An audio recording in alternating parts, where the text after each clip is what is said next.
What is up, YouTube? Yarso Cycles coming back at you, and I upgraded my pump track game.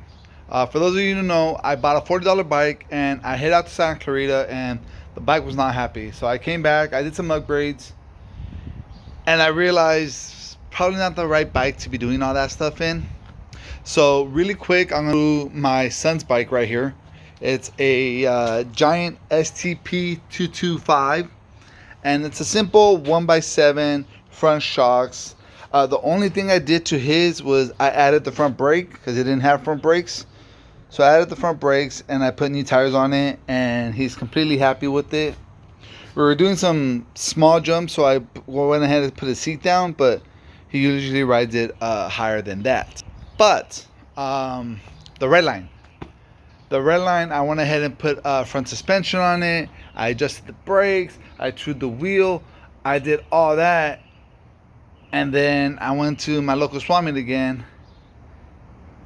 And after all that work, I found something better.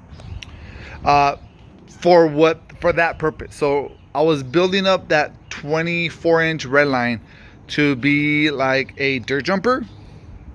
And then I go ahead and find this KHS DJ100, which is a dirt jumper. So I was like, okay, let me just run with this one. I already switched out to a 1x. There's a carnage right there. There's a derailleur.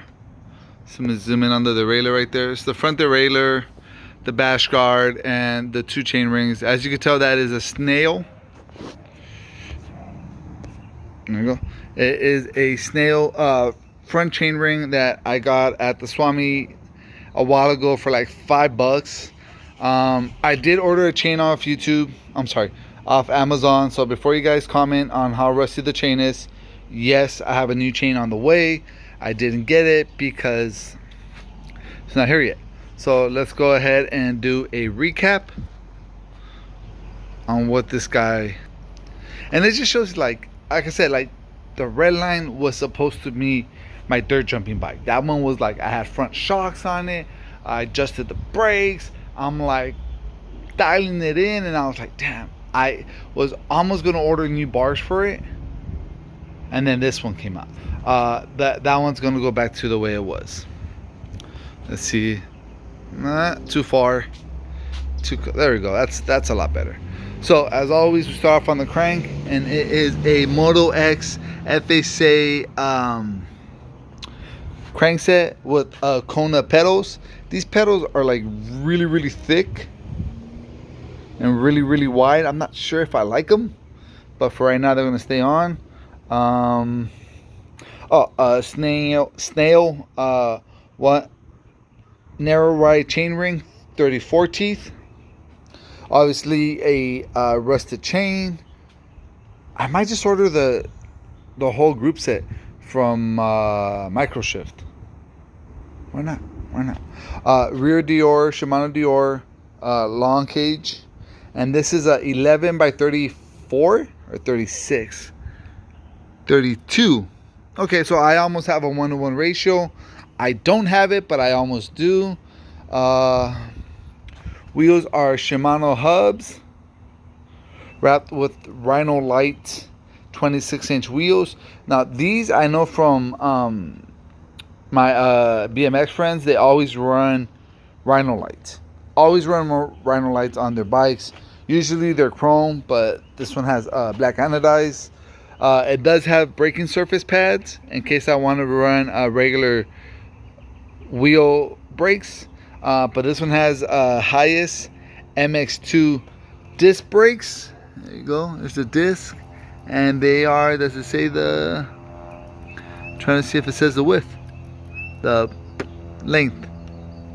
Not sure, guys. But anyways, I need a spacer because I took off. Where is it? I took off this chain guard. So now I need another spacer for it. So once again, guys, like that I'll probably get at my local bike shop and go off that. Let's get back to the Azonic seats. It's a pretty nice seat, nothing special, but I like the way it's kind of small, but I like it. The seat post is frozen. So, frozen seat post gives me something to do later. All the cables are top mounted. And it's cool because someone did this. So in case I want to do disc brakes, it already has this problem solver right here. At first I was like, what the hell's going on here? Then I realized instead of having the cable come up here, they have it running here without the exposed cable. So that's pretty cool. Because like I said, if I want to run disc, I would need these. But now I don't need them because I have them. There's the KHS DJ100. Let's go to the stem. It's another ozonic, really short stem, like. And then FSA top cap. What else is there? It's the brake levers, highest on both of them. I did add the snafu lock-on grips because it didn't have lock-on grips. So I went ahead and added the lock-on grips. They're red. They don't match anything, but they're there.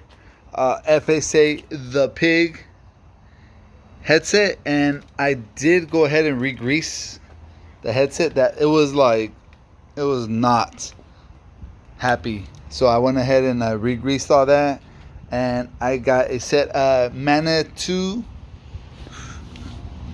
I don't know if it has the name, but it's got the reverse head shock. Instead of going forward, it goes reverse, which is fine. It looks kind of weird, but it doesn't really bug me too much. It's got the rebound here, it's got the adjuster here, and it's got another adjuster there. I don't know what any of them do because I'm not used to shocks, so I'm still learning. The tires, you could tell, are just completely thrashed. So I'll go ahead and switch out the tires. Again, Shimano front hub with highest MX2 caliper and rotor. Once again, I don't know the dimensions of the rotors, guys.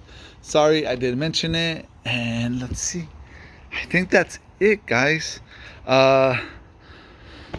So yeah, this is, what do you think, guys? Should I do a 1x10 or there's the 1x8? Because the 1x8 works fine, and I usually keep the 2x, but the front derailleur was messing up and it wasn't engaging right.